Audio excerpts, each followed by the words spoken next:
Euh,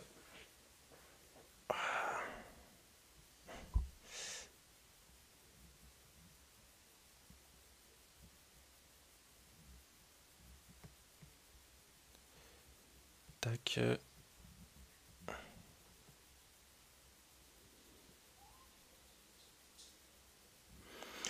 Assalamu alaikum wa rahmatullahi wa barakatuh. J'espère que vous allez tous bien. Tac, tac, tac. Voilà.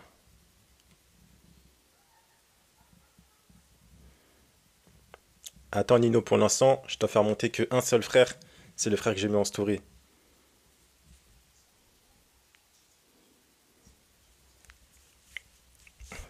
En plus, tu le connais, wesh. Euh... Ah non, il est même pas là en plus. T'inquiète, Nino, après on... Parce que Nino, après Nino, il va croire que je l'aime pas.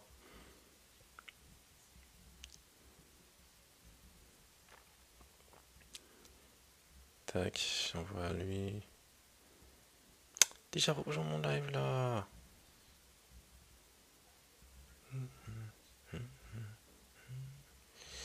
Ok, ok, ok, ok, ok, ok, ok. Aïe, bismillah.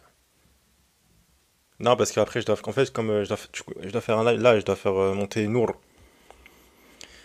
Inch'Allah, je dois faire monter Nour. Donc, j'ai assalamu alaikum wa rahmatullahi wa barakatuh. Bismillahir rahmanir rahim.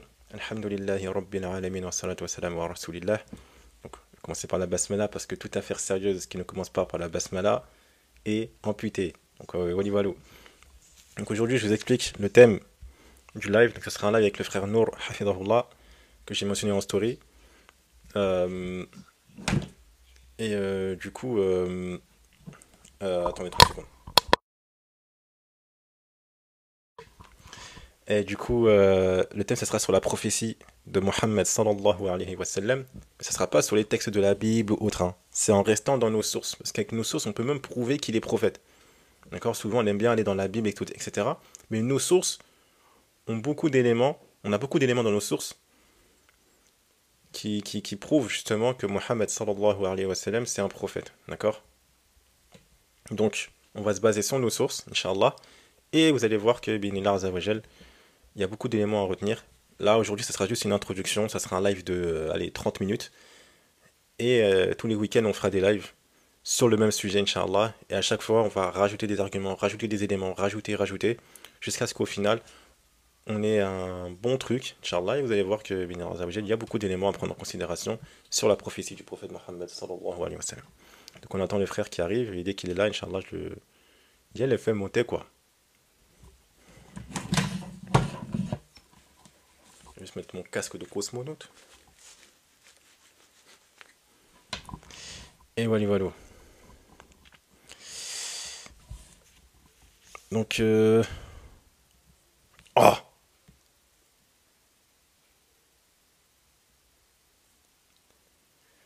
Wesh, mais non, mais c'est rien, wesh, patriote, wesh. C'est un accent de chez moi, wesh. Nour, t'es là? Si tu es là, envoie-moi un message. Wa alaykoum assalam wa rahmatullahi wa barakatuh. Wa alaykoum assalam wa rahmatullah. 30 secondes, j'attends 30 secondes. On compte tous ensemble 30 secondes. Non, je rigole. Je suis là, bibou. Non, mais t'es fou, toi, Vox.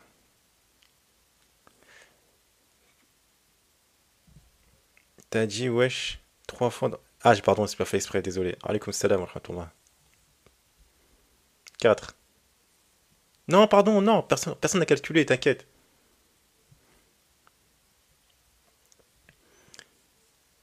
Ah, MDR Patriote, il compte pour de vrai en plus. Eh, Nour, les gens, ils sont en train de compter 30 secondes, hein.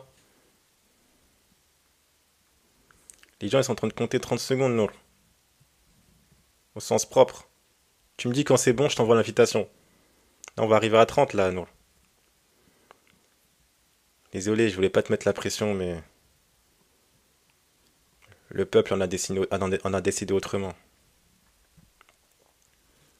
Bah j'accepte. Attends, je te renvoie. C'est bon.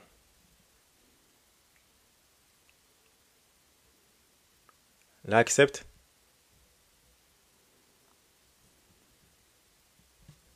T'as pas accepté là.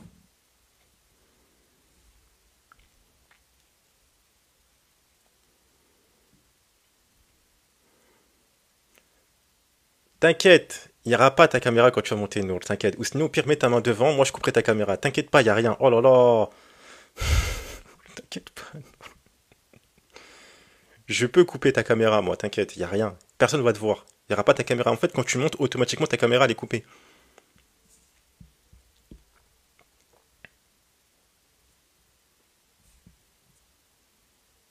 Donc, t'inquiète.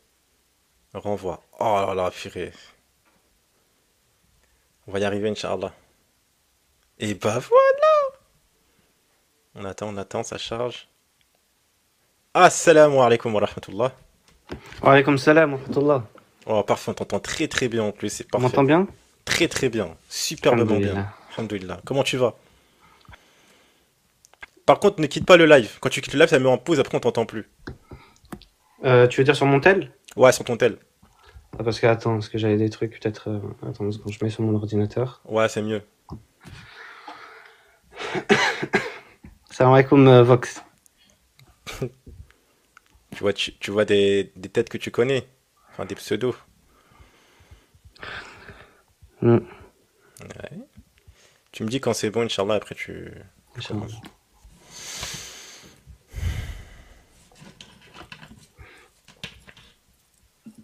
Ah, regarde, c'est qu'il y a même Yacine qui vient d'arriver.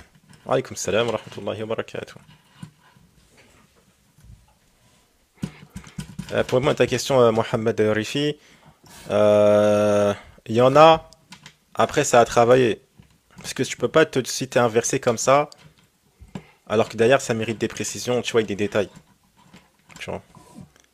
Moi, il me reconnaîtra pas. Mais moi, je te reconnais, donc je peux très bien lui dire. Hein, monsieur I. R. M. A. N. E. Voilà. Y a pas de souci à rien. Mais oui, il est cramé à 10 000 à l'heure avec son drapeau du Comore, là.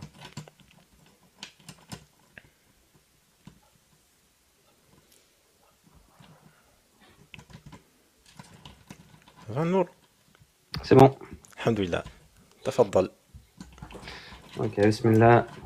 Alhamdulillah wa salatu salam ala rasulillah. Donc là, le but du live, Inch'Allah, ce sera de vous donner des éléments sur Dala'il al-Nubuwah. Ça veut dire des preuves de la prophétie. C'est comme ça qu'on traduit. Alors pourquoi c'est important? Là déjà on va faire une petite introduction. Le but, en gros, c'est de vous donner le maximum d'éléments pour savoir pourquoi, yani les preuves que vous avez que Muhammad sallallahu alayhi wa sallam c'est bien le prophète d'Allah, que le Coran c'est bien la parole d'Allah, etc. Et pourquoi c'est important? Parce que c'est ça qui va donner la base de votre foi.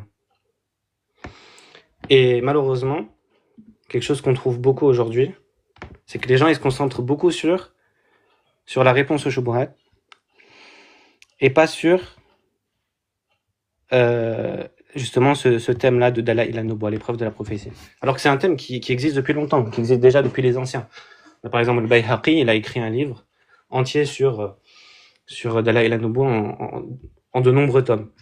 Oui, et notamment il cite énormément de miracles, etc. du prophète sallallahu alayhi wa sallam. Et de toute façon, le thème des preuves de la prophétie, il a été abordé sur beaucoup de thèmes différents, les miracles, les prophéties, là, actuellement, on va dire de manière contemporaine, les miracles scientifiques, les miracles au niveau de l'éloquence, etc., etc. Pourquoi c'est important? Et pourquoi c'est encore plus important que les réponses sur les shubuhat? C'est parce que quand vous répondez aux ambiguïtés, vous mettez en position de défense. Vous mettez en position de défense. C'est-à-dire quoi? C'est-à-dire que si la personne, elle est là, elle vous amène une ambiguïté, une shubha ou n'importe quoi. Il y a deux possibilités. Soit vous arrivez à y répondre, dans ce cas-là, vous n'avez rien gagné, mais rien perdu. soit la réponse elle n'est pas à la hauteur de l'ambiguïté. Dans ce cas-là, ça va vous laisser quelque chose dans le cœur et vous ne pourrez pas y répondre avant d'avoir une réponse satisfaisante. Mais vous êtes constamment en position défensive et vous êtes vulnérable en fait. C'est comme quelqu'un qui a bâti une maison sans bonne fondation. À au moindre coup de vent, sa maison elle s'emporte. Alors que si vous bâtissez votre foi sur des preuves, sur des arguments, sur etc., quand vous allez mettre sur la balance, les ambiguïtés, elles vont vous paraître nulles à côté, futiles. Et ça va même pas vous toucher. Vous allez passer à autre chose en 2 secondes. Même si vous n'avez pas de réponse. Même si vous n'avez pas de réponse sur le moment là, vous savez pourquoi vous croyez. Pourquoi vous avez cette conviction. Et si vous perdez votre temps sur la réponse, à suivre les réponses sur les choubouates, etc., en fait, au final, vous n'avez rien gagné. Vous êtes constamment dans le doute et constamment dans la défense et la vulnérabilité. À chaque choubouat, vous allez être en panique. Parce que vous aurez pas en fait de base. Et chaque tempête va vous emporter. Donc là, le but, c'est justement de construire cette base. De la manière la plus simple. Construire une base solide pour savoir pourquoi. Et pourquoi vous croyez que Mohammed ibn Abdullah, c'est Rasulullah, sallallahu alayhi wa sallam. Pourquoi le Coran, c'est Kalamullah, etc. Quand vous aurez bien construit ça, Inch'Allah, toutes les shubuhat, elles vont disparaître. De toute façon, on aura l'occasion de passer sur certaines ambiguïtés, etc. Mais le but, normalement, la première étape, c'est de construire cette fondation-là. Et la réponse aux ambiguïtés, etc., normalement, ça doit devenir en deuxième. Et il ne faut pas non plus chercher les ambiguïtés. Mais quand une ambiguïté arrive, voilà, on cherche la réponse à la question, etc. Mais la première étape, c'est déjà de construire une fondation solide de votre foi. Voilà. Et nous, ce qu'on va faire, c'est qu'on va essayer parce que une des plus grandes preuves, on va dire, c'est la sira du prophète. C'est sa biographie. Normalement, quelqu'un qui étudie la sira du prophète de manière sincère, il arrivera à la conclusion que c'est bien le messager d'Allah. Et du coup, nous, c'est ce qu'on va essayer de faire. On va essayer de prendre la sira d'un point de vue, on va dire, chronologique, en mettant vraiment la lumière sur les points importants, pour essayer justement, dans plusieurs lives, on fera plusieurs lives, Inch'Allah, pour arriver à justement construire cette fondation, Inch'Allah, bi'idhnillah. Du coup, sur quoi on va se baser? Parce que pour prouver que Mohammed sallallahu alayhi wa sallam, c'est le messager d'Allah, pour avoir justement cette fondation, on doit se baser sur quelque chose. Donc on va se baser sur, forcément, le Coran, la sira, les hadiths, etc. Donc là, déjà, face à ça, on a 3 catégories de personnes. Parce que là, je vais rentrer un petit peu sur le sujet vite fait des ambiguïtés. Certaines personnes, elles vont dire je prends tout. Ça veut dire quoi? Ça veut dire j'accepte la méthodologie des gens du hadith, j'accepte la méthodologie de l'authentification. Parce que nous, vous savez qu'on a des hadiths da'if, des hadiths sahih, etc. On a un patrimoine islamique avec des traditions, etc. Certaines personnes, elles vont se dire, du coup, moi, je suis ça. J'accepte, c'est-à-dire ce que les savants authentifient, j'accepte, et ce qu'ils ont rendu faible ou inventé, je dis que c'est inventé. Et une personne qui fait ça, une personne qui dit je suis ça, au final, en fait, si c'est une non-musulmane, elle est perdante. Parce que c'est obligé, il y a des textes clairs, des miracles clairs qui sont rapportés du prophète, plus de 1000. Plus de 1000. Donc si quelqu'un, par exemple, vous apporte, si quelqu'un vous apporte un hadith qui est, pour lui, qui est controversé, par exemple. Tu lui dis, d'accord, pardon, je sais pas, tu sors un hadith dans le Bukhari ou dans Muslim. Sauf que dans le même recueil, dans la même chaîne de transmission, il y a un miracle du prophète, sallallahu alayhi wa sallam. Des miracles, il y en a plein. Des miracles, il y en a plein qui sont rapportés dans des recueils authentiques. Je pense notamment, et il y en a bien plus que ça, mais moi je vais citer les plus connus. Euh, la lune fendue en deux, l'eau qui coulait des doigts du prophète sallallahu alayhi wa sallam, le hadith de l'arbre, justement quand le prophète sallallahu alayhi wa sallam il donnait la khutbah de Jumu'ah, etc., etc. Il y en a beaucoup. La fois où le prophète sallallahu alayhi wa sallam il a invoqué pour la pluie et la pluie est venue d'un seul coup. Mais des hadiths comme ça, il y en a beaucoup. Là, je cite les plus connus, mais en vérité, il y en a. On peut sincèrement arriver à 1000 si on compte en même temps les prophéties, etc. Donc, qu'est-ce que va faire une personne, le kafir, comment il va arriver à ces textes? Il a 3 possibilités. Soit il dit, j'accepte tout. Dans ce cas-là, il est perdant, parce qu'il peut pas expliquer les miracles d'une autre manière que d'admettre que Mohammed sallallahu alayhi wa sallam, c'est le messager d'Allah. Comment il va expliquer les miracles qui sont apportés d'une manière des fois plus authentique que le hadith sur lequel il veut se baser pour contredire la prophétie? Ça, du coup, premier choix, il accepte tout, donc il est perdant. Deuxième choix, tous les hadiths qui sont contre la prophétie de Mohammed sallallahu alayhi wa sallam, il va les rejeter. Et tous ceux qui peut utiliser ou qui considèrent que c'est un argument contre sa prophétie, il va les garder. Mais ça, c'est malhonnête. C'est-à-dire, lui, de base, il part du principe qu'il n'est pas prophète. Et il prend que les textes qu'il arrange. Mais ça, c'est pas une méthodologie, c'est pas une méthodologie honnête. Donc ici, personne ne peut suivre une méthodologie aussi faible. Donc si par exemple, il vous amène un hadith, il vous dit, regardez, à cause de ce hadith, moi je crois pas. Le même hadith, dans le même recueil, etc., il rapporte un miracle. Et pas qu'un. Donc comment on fait dans cette situation? Soit tu prends tout, soit tu prends rien. Et donc là, on va arriver à la troisième type de personne. Le kafir qui va te dire, je prends rien. Du coup, j'ai ni des arguments contre, j'ai ni des arguments pour, ni contre. C'est-à-dire, je peux pas connaître la sira. Je peux pas connaître la sira de cet homme. Au moins, elle a le mérite, entre guillemets, d'être plus honnête que la personne qui prend juste les éléments qui vont dans son sens et qui rejette les éléments qui vont contre son sens. Mais du coup, cette personne-là, il y aura une étape supplémentaire. Sera de lui montrer la fiabilité, justement, des sources et que la transmission, justement, du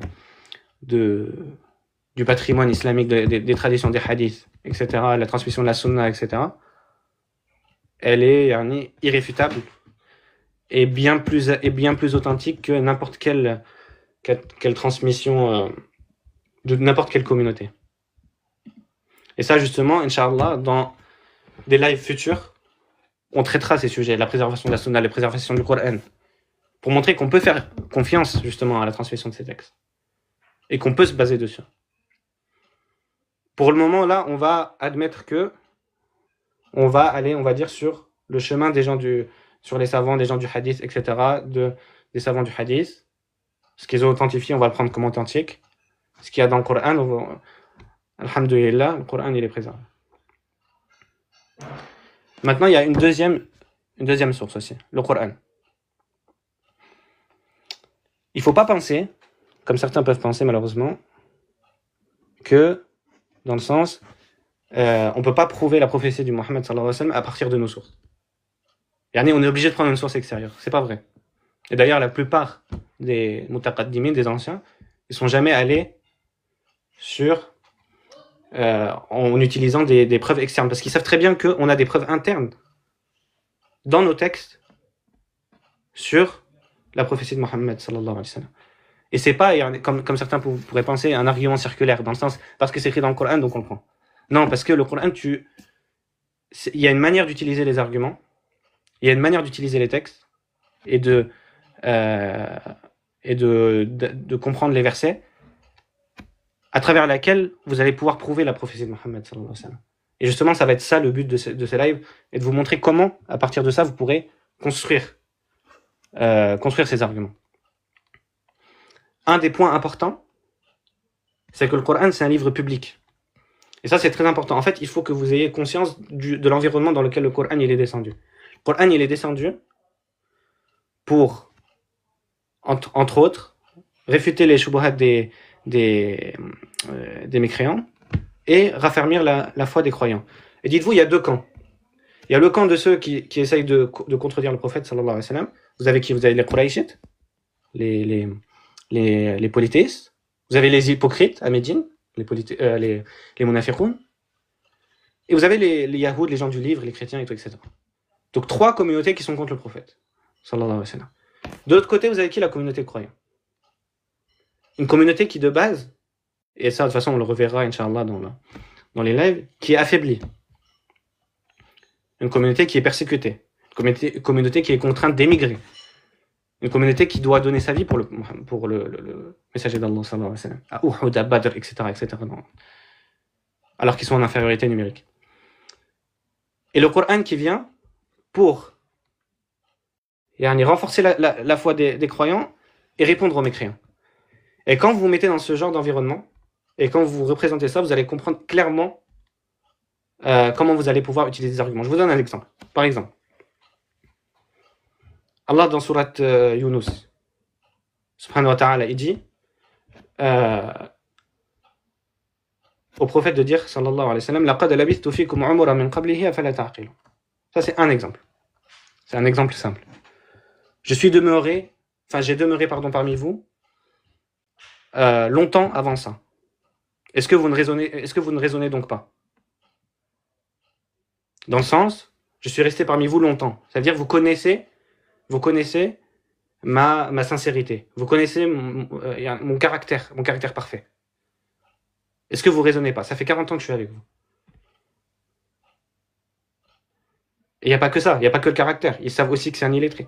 Et ça, on y reviendra. Ils savent aussi qu'il n'a pas étudié auprès des gens du livre. Ils connaissent son caractère, ils connaissent ses morales, son caractère moral, ils connaissent toutes ses qualités, etc., etc. Ce Coran-là, il est récité en public. Ce Coran-là, il est récité devant les Qurayshites. Et ça, c'est une des forces du Coran. C'est qu'il est descendu graduellement. Et ça, c'est une des forces du Coran. Parce que le fait qu'il soit descendu graduellement, ça a permis de réfuter les polythéistes de l'époque, et les munafiqoun, et les gens du livre, etc. Imaginons un livre qui est descendu comme, prenons par exemple la Torah, etc., ou les évangiles, etc., ou l'évangile plutôt. Il ne peut pas y avoir de réponse aux calomniateurs, aux dénégateurs, etc., etc. Pourquoi? Parce que le livre, il est descendu avant qu'il y ait la contradiction. Sauf que le Coran, il descend graduellement. وقال الذين كفروا لولا نزل هذا القرآن وقال الذين كفروا لولا نزل هذا القرآن جملة واحدة كذلك لنثبت به فؤادك. Les mécréants ont dit pourquoi ce livre n'a pas été descendu d'une seule fois. Allah il a répondu, il a dit pour renforcer ton cœur, parce que justement dans cela il y a justement la réfutation des mécréants, il y a les preuves qui se rajoutent. Et ça renforce la foi des croyants.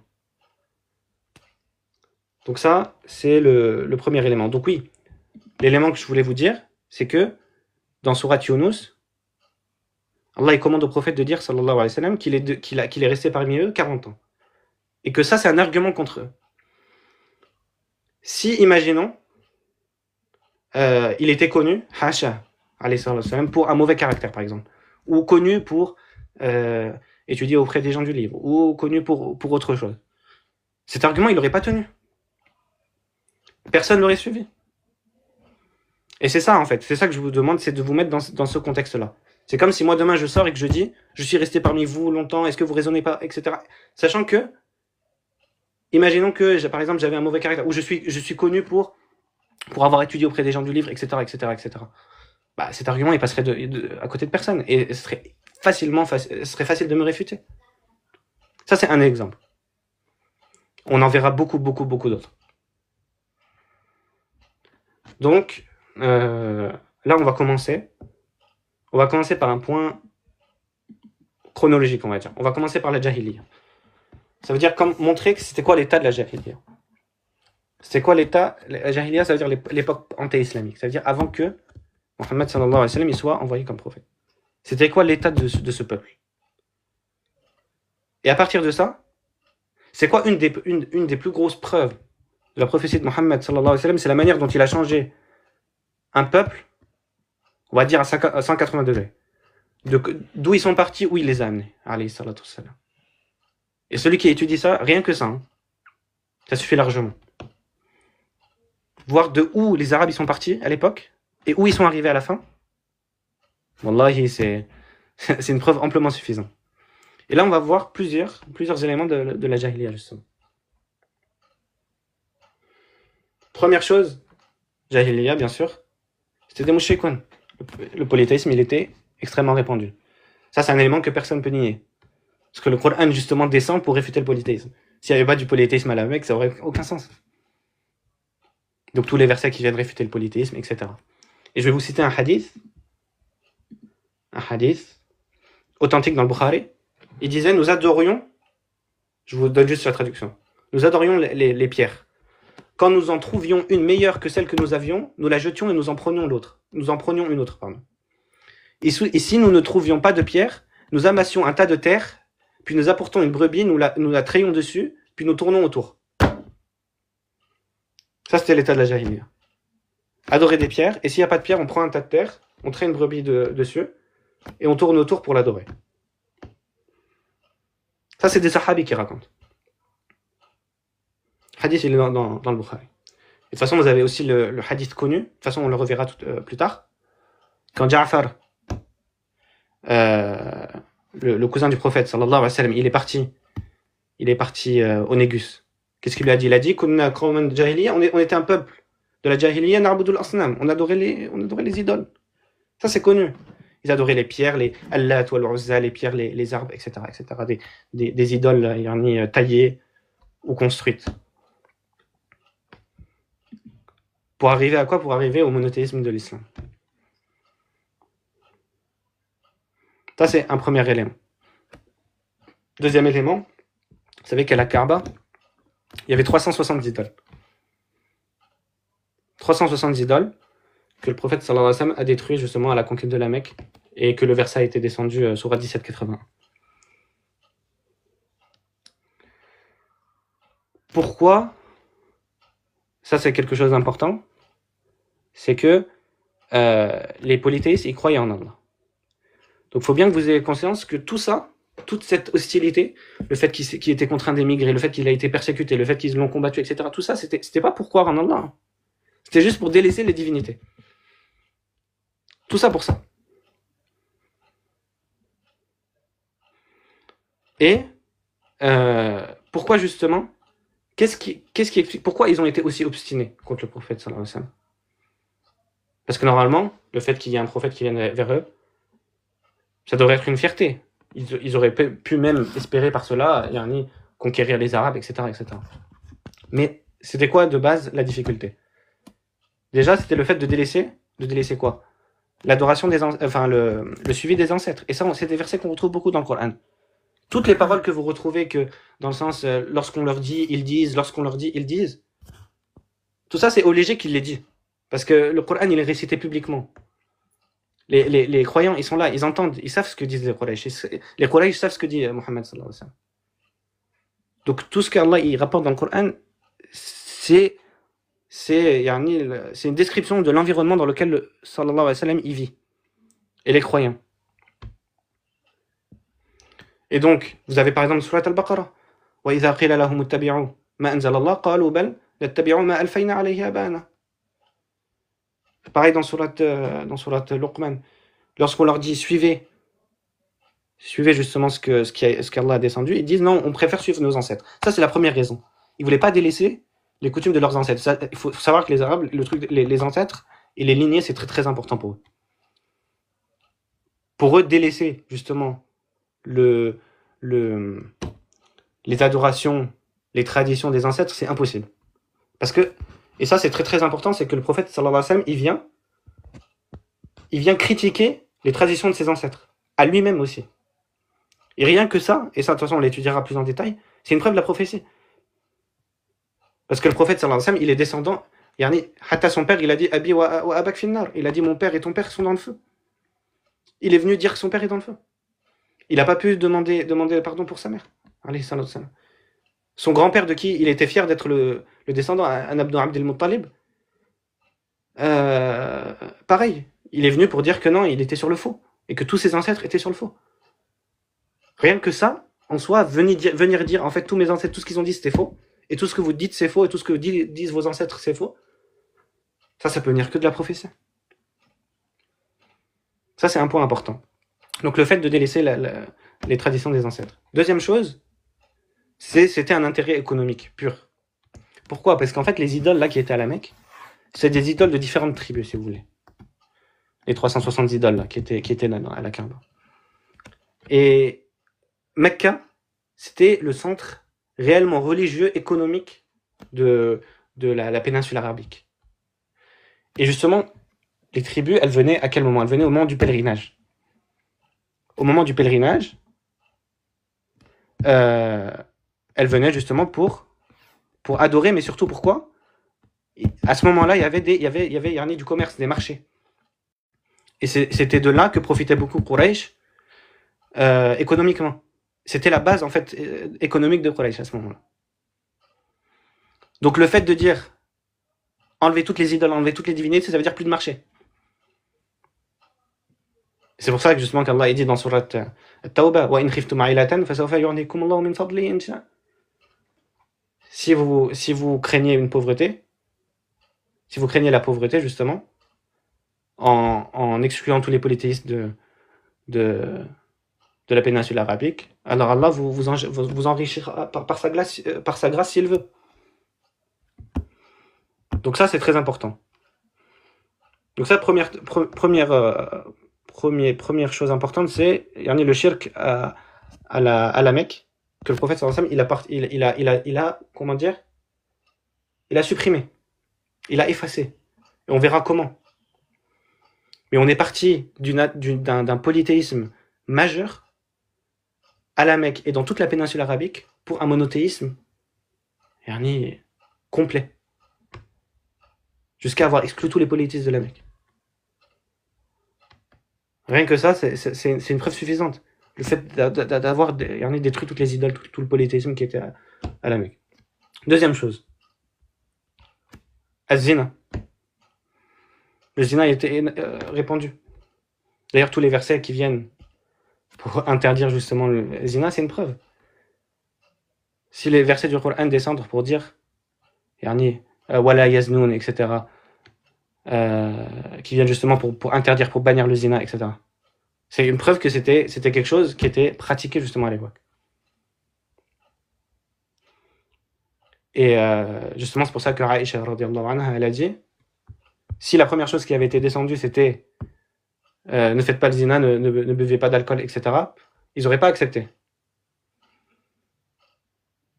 Donc ça, c'est première. Donc, deuxième chose, c'est le zina qui était répandu de partout dans la jahiliya. Et à propos de ça, Aïcha, elle a un hadith. Je ne vais pas le citer ici. Je ne sais pas si on l'étudiera plus tard. Elle a cité 4 types de mariages qui étaient pratiqués dans la jahiliya. 3 d'entre eux, c'est du zina pur. Et le prophète sallallahu alayhi wa sallam, il a aboli tous ces types de mariages pour garder que celui qu'on connaît aujourd'hui. Ça, c'est deuxième chose. Troisième chose, l'alcool. L'alcool qui était, certains compagnons avant l'islam, après l'islam, même après l'islam, ils consommaient de l'alcool. La preuve, sourate 4, quand Allah dit n'approchez pas de la prière en étant ivre. Ou le verset dans Surat al-Baqarah, il t'interroge sur le vin et les jeux de hasard. Pourquoi? Parce que c'était quelque chose de très répandu. On a des hadiths dans Sahih al-Bukhari où justement Hamza, le grand compagnon du prophète sallallahu alayhi wa sallam, il était ivre. Avant justement que l'interdiction descende, bien sûr. Et c'est rapporté de d'autres compagnons, des éminences parmi les compagnons, qui justement buvaient de l'alcool.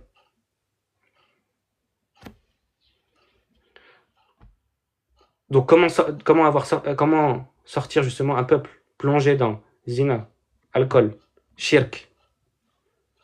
Le prophète sallallahu alayhi wa sallam, il les a sortis à plus d'alcool, monothéisme, modestie, etc., etc. Ça, c'est un troisième élément. Quatrième, riba. Riba, c'était aussi très répandu. C'est pour ça qu'il y a des versets très durs qui sont descendus dans le Baqarah par rapport à ça. Parce que c'était quelque chose qui était même présent parmi les compagnons avant que l'interdiction tombe. Et c'est pour ça qu'Allah il leur dit dans Surat Al-Baqarah, si vous laissez pas, si vous arrêtez pas, il leur dit فَمَنْ جَاءَهُ مَوْعِظَةٌ مِنْ رَبِّهِ فَانْتَهَى فَلَهُ مَا سَلَفَ. Celui à qui une exhortation vient de son Seigneur et arrête, alors il peut garder ce qu'il avait avant. وَمَنْ عَادَ فَأُولَٰئِكَ أَصْحَابُ النَّارِ هُمْ فِيهَا خَالِدُونَ. Et celui qui recommence, il sera parmi les gens du feu. Mais ça nous prouve quoi? Ça nous prouve que c'était déjà présent parmi les compagnons. C'est pour ça qu'Allah dans Surat Al-Imran, qu'est-ce qu'il dit? لَا تَأْكُلُوا الرِّبَا أَضْعَافًا مُضَاعَفًا. Ne mangez pas l'usure en le démultipliant. Beaucoup de versets qui viennent dire aux croyants ne mangez pas l'usure, ne mangez pas l'usure, ne mangez pas l'usure. Ça, c'est la preuve que c'était quelque chose qui était répandu. Qu'il a toujours été d'ailleurs. Parce que c'était la base économique et ça l'est aujourd'hui. Donc, riba, zina, l'alcool, le shirk. Qu'est-ce qu'il y a aussi? Le fait qu'ils faisaient le tawaf nu, les polythéistes de l'époque. Et ça, c'est même coranique. Quand vous lisez le début de Surat Al-A'raf, quand Allah il dit, quand justement il cite l'histoire de Adam, alayhi salam, et qu'après, il leur dit وَإِذَا فَعَلُوا فَاحِشَةً قَالُوا وَجَدْنَا عَلَيْهِ آبَاءَنَا. Et lorsqu'ils font une turpitude, ils disent nous avons trouvé sur ça, nous avons trouvé nos ancêtres qui le faisaient. Wallahu amarana biha. Et c'est Allah qui nous a commandé de le faire. C'est quoi ça? C'est le fait qu'ils faisaient le tawaf nu. Une partie en tout cas des Arabes, pas tous, parce qu'ils considéraient qu'il y a une certaine élite qui pouvait garder ses vêtements justement. Et justement, c'est pour ça que le prophète sallallahu alayhi wa sallam, dans l'année 9 de l'Hégire, qu'est-ce qu'il a fait? Il a envoyé Ali pour annoncer, et ça c'est dans Sahih Muslim ou dans le Bukhari, en tout cas c'est dans un des deux Sahih, pour leur dire que justement après cette année-là, personne, aucun polythéiste ne pourra, ou aucune personne plutôt en général, ne pourra faire de tawaf nu. Juste représentez-vous la jahiliya dans laquelle on est. Shirk, alcool, zina, riba, des adorations, faire le tawaf nu. Subhanallah. Pourquoi ils faisaient ça? Parce qu'ils considéraient justement que comme ils avaient désobéi à Allah dans ces vêtements-là, ils ne pouvaient pas les porter. Comme toute l'année. Regardez, subhanallah, comment Shaitan, les portes par lesquelles il entre. Comme ils avaient désobéi à Allah dans ces vêtements toute l'année, ils considéraient que là, au moment du tawaf, non, il faut les enlever. Les femmes comme les hommes. Ajib. Et le prophète sallallahu alayhi wa sallam, il a envoyé à un peuple comme ça. Il les a tournés de ça, justement, à hijab, ou à niqab, et jilbab, etc., la modestie, le fait de se couvrir, etc. Subhanallah, la différence. Comment tu tires des femmes, justement, du tabarruj, comme Allah il dit. Allah il dit dans le Coran. Il dit wala tabarruj al-jahiliyyati al-ula. Ne vous exposez pas de la manière dont les gens de l'ignorance le faisaient. Ça, c'est la preuve que les gens de l'ignorance, justement, c'était répandu parmi eux le fait de s'exposer. Rien que ce verset-là, en fait, c'est comme ça que vous devez utiliser le Coran. Parce que si Allah il fait descendre le verset, il leur dit ne vous exposez pas à la manière des gens de l'ignorance. Qu'est-ce que ça veut dire? C'est-à-dire que dans l'ignorance, les femmes, elles s'exposaient. Donc c'est comme ça que vous pouvez utiliser les versets du Coran pour montrer la situation dans laquelle étaient les gens de la Jahiliya. Ça, c'est un autre élément. Un autre élément très important, c'est quoi? C'est le fait d'enterrer les filles vivantes. Et il y a beaucoup de versets sur ça. Et en réalité, c'est impossible à nier. C'est impossible à nier que c'était quelque chose même de répandu à la Mecque. Pourquoi? Parce qu'il y a des versets qui descendent. Des versets qui descendent pour leur dire ne tuez pas vos enfants. Ne tuez pas vos enfants. Vous avez Sourate 6, Sourate 17, Sourate 43, Sourate 16, etc. Sourate 81. Des versets qui descendent. Donc personne ne peut nier que c'était le cas. C'est comme si moi demain je sors et que je dis ne tuez pas vos enfants. Mais si personne ne le fait, ça n'a aucun sens, les versets. Personne ne va me suivre. Personne ne va m'écouter. Et les versets, ils descendent pour blâmer les Qurayshites. Pour leur dire ne faites pas ça. Arrêtez de faire zina. Arrêtez de prendre le riba. Arrêtez de boire de l'alcool. Arrêtez. Ça, c'est la preuve qu'ils le faisaient. Parce que sinon, ces versets-là, ils n'auraient pas de sens. Et c'est comme ça que vous pouvez utiliser les versets du Coran. Et voir comment, justement, la société dans laquelle le prophète sallallahu alayhi wa sallam était envoyé. Et d'où il les a tirés pour les amener où.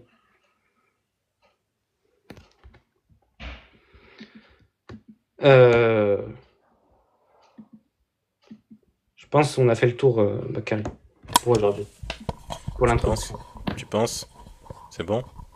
Oui, je pense qu'on a pas mal d'éléments là pour la Jahiliya. Après, peut-être qu'on développera dans la deuxième. Ça, Ouais. c'était juste une introduction. Après, Ok. on fera pas mal de live en prenant la sira d'un point de vue chronologique. Ouais. Et Inch'Allah, quand toutes les choses seront mises bout à bout, Mhm. ça deviendra une évidence, Inch'Allah. Inch'Allah. Parfait. Inch'Allah, en tout cas, barakallahu fik, c'était très très très bien. Inch'Allah, te récompense. T'as quelque chose à rajouter ou... Non, non, alhamdulillah. Alhamdulillah. Bon bah voilà, c'était les petites 30 minutes, Inch'Allah, comme je vous ai dit au début. En tout cas, j'espère que ça vous aura été utile, profitable et bénéfique. Prochain live, week-end prochain. Ouais, peut-être même dans la semaine, on verra, Inch'Allah. Vas-y, Inch'Allah, pas de souci, avec plaisir. Et voilà, on fait ça comme ça, Inch'Allah, et on va vous laisser là. En tout cas, barakallahu fik à Nour, et barakallahu fikum à tout le monde pour avoir écouté et être resté assidu. Je te laisse clôturer, Nour, parce que c'est toi qui as fait le dars, donc... Ouais, bah. Subhanallah wa bihamdik, ashhadu an la ilaha illa ant, astaghfiruka wa atubu ilaik. Allahu a'la wa a'lam, wa billahi tawfiq. Assalamu alaikum wa rahmatullahi wa barakatuh. Alaykoum salam wa rahmatullahi wa barakatuh. Barakallahu fikum à tout le monde, qu'Allah vous préserve, faites attention à vous. Barakallahu fikum. Wassalamu alaikum. Ciao.